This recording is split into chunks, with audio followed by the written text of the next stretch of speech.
Hello. मैं Manoj Kumar, government college Kota, assistant professor. BSc part second के अंदर अब तक हमने डी ब्लॉक एलिमेंट्स पढ़े।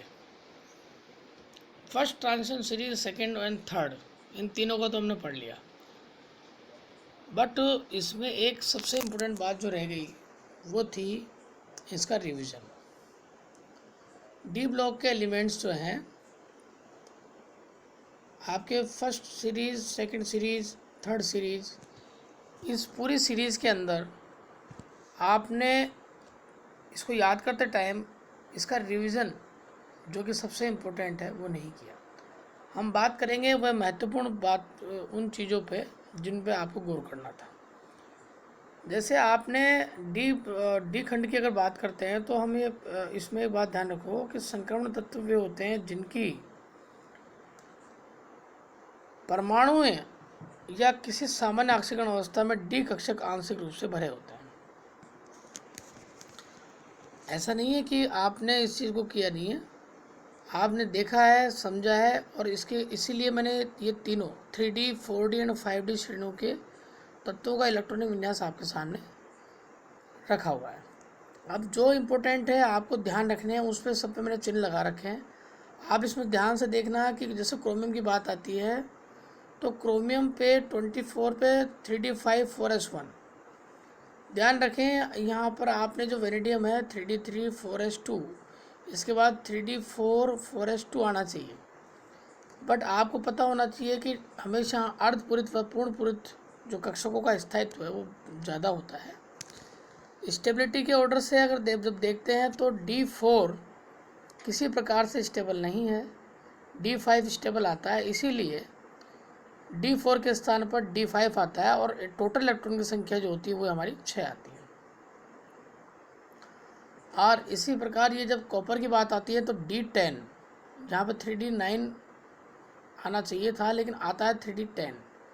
अब आप इसको अपवाद कहेंगे कि आप ये कहेंगे कि हम इस प्रकार से अगर देखिए, अपवाद वही चीज़ बनती है जहाँ पर नियम का जो अपना रेगुलेशन जो चलता रहता है, जैसे वो रेगुलेशन टूटता है तो अपन उस रेगुलेशन के बाद में कहते हैं कि अपवाद आ गया। बट उसके पीछे एक तार्किक कारण होता है, उस कारण को समझ के हम आगे बढ़ेंगे। यहाँ पर हमने तीनों आपकी जो सीरीज़ है 3D, 4D and 5D series, सभी का हमने इलेक्ट्रॉनिक विन्यास दे रखा है। आप इस सभी इलेक्ट्रॉनिक विन्यास को याद कर लेंगे, समझ ले एक साथ आगे, आपको अलग अलग याद नहीं करना पड़ा, इसलिए मैंने सब कुछ यहीं आपको दे दिया है। आगे नेक्स्ट चलते हैं तो ध्यान रखें एक और छोटी सी बात यहाँ पर जो बता रखी है ना, 3D, 4D और 5D श्रेणी कहाँ कहाँ बनेगी, कैसे कैसे बनेगी, कौन कौन से तत्व इसमें शामिल होंगे, उसका पूर्ण इलेक्ट्रॉनिक विन्यास जो है कौन कौन सा होगा, कितने कोष उसमें होंगे, 4, 5, 6, 7, ये चौथे कोष से स्टार्ट होता है। और संयोजी कोष विन्यास का यहाँ रहेगा 3D 1 to 10, 4s1 या 2। देखिए इलेक्ट्रॉनिक विन्यास में जो अपवाद आते हैं वहाँ पे मैंने अलग से इंडिकेशन इन सबको दे रखा है। ये जो आपको नोट्स भिजवाए गए हैं ये पहले से ही इस तरह से सेट करके भिजवाए गए ताकि आपको रिवीजन में भी काम आए, याद करने में काम आए। ध्यान रखें कॉलेज के अलावा अगर कोई एग्ज़ाम अगर होती है आपकी आरपीएससी की, दूसरी भी एग्ज़ाम है कहीं, अगर जिस भी कंपटीशन के एग्ज़ाम में आप इसको याद करोगे तो ये आपको हमेशा ये याद रहेगा और इन्हीं में से क्वेश्चन आता है। साइंस केमिस्ट्री की भाषा में अगर बात करें, केमिस्ट्री के अंदर क्वेश्चन आएगा तो मोस्ट इंपॉर्टेंट जो क्वेश्चन बनते हैं वो इन सब में मैंने उसका संग्रह दे रखा है आपका। परमाणु त्रिज्या की अगर बात करते हैं तो प्रभावी ना, इसका कारण भी मोटे मोटे दे रखे हैं। यदि आपका 1 नंबर में आता है तो आप इसको बिल्कुल याद कर सकते हैं, 2 5 नंबर में भी आ सकता है कि मोटे कारण यही होता है। आप उसको लंबा चौड़ा लिखना चाहें, समझा के लिखना चाहें, अलग बात है। जैसे इसमें है कि भाई स्कैंडियम से जिंक तक परमाणु क्रमांक बढ़ने पर परमाणु त्रिज्या में बहुत ही कम परिवर्तन होता है। अब आपको ये पता होना चाहिए कि आखिर इनके परमाणु त्रिज्या कैसे होती है। तो ध्यान रखें मैंने परमाणु त्रिज्या के लिए सबकी परमाणु त्रिज्या एक साथ आपको करके दे रखी है स्कैंडियम से लेकर आपके जिंक तक की। और ये सारी जो तीनों सीरीज आपकी जो हैं उन सभी सीरीज़ के अंदर ये चीज़ दे रखी है। आप इस पूरी सीरीज़ को देख के देख सकते हैं कि स्कैंडियम 144 आर्मस्ट्रॉन्ग पे ये पर इसमें देखिए पर मिलियन जो आता है पार्ट्स पर मिलियन में, देखिए ये आपका 132, 122, 117 लगातार ये घट रहा है। यहाँ कौन क्रोमियम से क्रोमियम मैग्नीज और आयरन में कॉमन रहता है, ये मतलब सेम रहता है, तो ये कांस्टेंट आएगी। आपका ग्राफ भी अगर आएगा तो लगातार ये गिरता हुआ ग्राफ आएगा।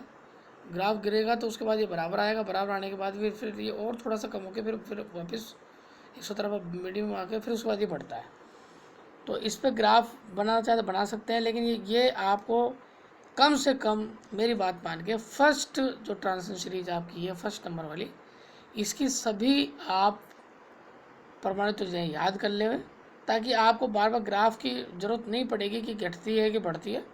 ठीक है, या सारे इंपॉर्टेंट कारण जो मैंने दे रखे हैं 1-1 डी इलेक्ट्रॉन की वृद्धि का परीक्षण प्रभाव जो होता है अपनी त्रिज्या को बढ़ाने की प्रवृत्ति को रखता है।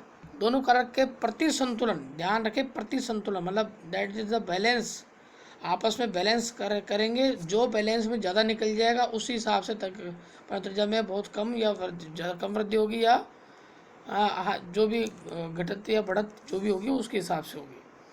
अब देखिए यहाँ पे मैंने सब ये लिख रखा है, यहाँ पे लिखा हुआ है स्कैंडियम से मैग्नीज हो गया, कारक बता रखा है कौन सा कारक यहाँ प्रभावी होगा। ठीक है, उसी हिसाब से बनेगा। अब देखो वर्ग के अंदर क्या होता है, एक वर्ग के अंदर जब आप ऊपर से नीचे आओगे तो परमाणु आकार बढ़ता है क्योंकि कोशों की संख्या बढ़ती है। ध्यान रखें जब भी n कोश बढ़ता है तो सीधी सीधी बात है आपका आकार जो परमाणु आकार है वो हमेशा बढ़ेगा ही। एट्रियम से लेंथेनम में को छोड़ करिए क्योंकि इसमें कौन सा रहता है, लेंथेनाइट संकुचन लगता है। अभी लेंथेनाइट संकुचन क्या है अपने नेक्स्ट उसमें पढ़ेंगे, चैप्टर में पढ़ेंगे। यहाँ अब देखिए अब आता है आयनन विभव। आयनन विभव के देखो सीधी सीधी बात आती है, आयनन विभव का जो कारण होता है वो क्या होता है, आयनन विभव ये आप पढ़ चुके हैं पहले। आयनन विभव के कारण क्या फर्क पड़ता है, ध्यान रखें प्रभावी नाभिकीय आवेश बढ़ने से, यहाँ आएगा मैं आगे आगे इसी चैप्टर में आगे बताऊंगा प्रभावी नाभिकीय आवेश क्या होता है, इसे हम कैसे ज्ञात करते हैं। यहाँ देखिए आप नोट्स में ये आप ऑटोमेटिक हिसाब नोट्स आपकी इकट्ठे कर दिए, आप इसको याद कर लीजिए, अलग से लिखने की कोई आवश्यकता नहीं है आपको। प्रभावी नाभिकीय आवेश बढ़ने से आईपी अर्थात आयोनाइजेशन पोटेंशियल का मान हमेशा बढ़ता है। n-1 डी में इलेक्ट्रॉन की वृद्धि के परीक्षण प्रभाव से आयोनाइजेशन पोटेंशियल का मान घटता है। अब यहाँ पे वही वाली बात कि दोनों मिलाकर प्रभावी परिणाम क्या होता है कि आईपी के मानों में थोड़ी ही परिवर्तन होता है। ये परिवर्तन अनियमित होती है इसके अंदर। आईपी में तो वृद्धि भी हो सकती है, स्थिर रह सकता है और सर्वाधिक भी हो सकता है, घट भी सकता है। तो ये महत्वपूर्ण है आपको। ठीक है, कॉपर 1 का भी देख चुके एग्जाम्पल आप इसमें 4s ये आपका सब दे रखा है यहाँ पर, लेंथेनाइट संकुचन के फलस्वरूप क्या हो पाता है। अब आता है आपकी मोस्ट इम्पोर्टेंट बात, एक जो आपने अभी रिविजन में की थी। इससे पहले वाले चैप्टर में हम सब पढ़ चुके हैं कि कौन कौन से आपके अपचायक गुण होते हैं, क्या नहीं होते हैं, किस प्रकार से एक धातु का कार्य होता है। अब देखिए कि किसी धातु के अपचयन करने की क्षमता उसके आयन बढ़ने की प्रवृत्ति पर निर्भर करती है। कुछ समय के लिए अगर ये मान लें कि ये आपका जैसे यहाँ पर ये कॉपर है +3-4 अगर इसका आ रहा है इलेक्ट्रॉन वोल्ट आ रहा है, तो ध्यान रखें मानक अपचयन विभव में जितना माइनस में जो मान जाएगा वो उतना ही अपचयन होगा। मानक अपचयन विभव में जितना माइनस में संख्या जाएगी उतना ही वो अपचायक होगा। ठीक है, मानक अपचयन विभव में यदि प्लस में संख्या जाती है तो वो आक्सीकारक होगा। मानक अपचयन विभव के अंदर ही अगर माइनस में जितने माइनस में ज़्यादा जाएगा वो उतना ही ज़्यादा अपचायक होगा। जितना माइनस में उसकी संख्या धीरे धीरे जैसे अगर आप निकल की माइनस में 2-4 माइनस में 7-5 है, ये 7 क्रोमियम की, तो इन दोनों में से क्रोमियम जो होगा ये ज़्यादा अपचायक होगा बनिस्बत निकल की। अब इसके बाद में प्लस में जितना चलेंगे, मानक अपचयन विभव चल रहा है वहाँ मैं चेंज नहीं कर रहा, मानक अपचायक आक्सीकरण विभव नहीं किया मैंने। मानक अपचयन विभव के अंदर ही यदि पॉजिटिव में अगर जाएगा तो आक्सीकारक कहलाएगा। जितना ज़्यादा आक्सीकारक पॉजिटिव बढ़ जाएगा उतना ही ज़्यादा वो आक्सीकारक कहलाएगा। फ्लोरीन जो होता है वो बेस्ट एग्जाम्पल होता है आक्सीकारक का। अब आप ये देखिए यहाँ क्या क्या रखा है, यहाँ हम देखते हैं कि एक अपचयन विभव से बताता है, यहाँ क्या रखा है कई धातु ऑक्साइड की संरक्षित परत बन जाने के फलस्वरूप अम्ल का और आक्रमण से बच जाते हैं और हाइड्रोजन गैस मुक्त करना बंद कर देते हैं। ध्यान रखें, ये तो होगी क्रोमियम की ऑक्साइड बनाने की बात की, आगे धातु ऑक्साइड क्यों बनाते हैं, संरक्षित किस कारण से रहता है। अपचयन विभव से विशिष्ट ऑक्सीकरण अंग के स्थायित्व का निर्धारण। ये क्रोमियम से का बता रहा है कि क्रोमियम की 3 जो प्लस ऑक्सीडेशन स्टेट है वो ज़्यादा नेगेटिव मान, ये क्यों अगर स्टेबिलिटी आती है इसके अंदर इन कंपेरेटिव्स में, ध्यान रखें। इसलिए ये क्रोमियम के 3 आपके ये बता भी रखे हैं, प्रकृति में बता भी रखे हैं। ये आपका अक्षारीय है, ये ध्रुवधर्मी है, ये आपका ऑक्सीकारक है। अब ये डिपेंड करता है कि किससे मिलकर जब क्या बनाता है तो उसके पास क्या परिणाम आता है, तो उसके आधार पर +3 द ऑक्सीडेशन स्टेज की स्टेबल होती है, बट वो that is the depend on the formation of the complex compound of the chromium. अब ये ध्यान रखें, ये आपका आता है विद्युत ऋणता। विद्युत ऋणता आपने ये सीरीज़ आपको मैंने बताई दी है पहले ही आपको स्टार्टिंग में, महत्वपूर्ण बात इसमें सब लिख दी है आपको। और ये एक बात जो आप नोट करने की है विद्युत ऋणता के अंदर कि चूँकि परमाणु त्रिज्या में अल्प कमी के कारण इनकी विद्युत ऋणता कम बढ़ती है। ठीक है, अब ये पूरा आपका जो चैप्टर है ये यहीं समाप्त करते हैं। इसके जो नेक्स्ट ये सारा एक रिवीजन का पोर्शन है। मैं आपको ये बताना चाहता था कि अब तक जो भी आपने पढ़ा, जो उसको गंभीरता से पढ़ा कि नहीं पढ़ा, बट इससे पहला चैप्टर हमने जो भी पढ़ा था उसका ये सारांश है। आपको ये सब कुछ याद होना चाहिए। जब तक ध्यान रखें आप इसको याद नहीं करेंगे, इसको रटेंगे नहीं, इसको आप घोट दें मन के अंदर, तब तक आप आगे नहीं बढ़ पाएंगे। आपको आने वाले जितने भी टॉपिक है उसमें दिक्कत का सामना करना पड़ सकता है। तो आप डी ब्लॉक के अंदर ये फर्स्ट जो आपकी ट्रांजिशन सीरीज है इसको कंप्लीट करें, सेकंड भी कंप्लीट करें, थर्ड भी कंप्लीट करें, इसको पूरा घोट लें। ठीक है, और अब नेक्स्ट इसके बाद में स्टार्ट करेंगे। ठीक है, नेक्स्ट चैप्टर में मिलते हैं, तब तक के लिए गुड बाय।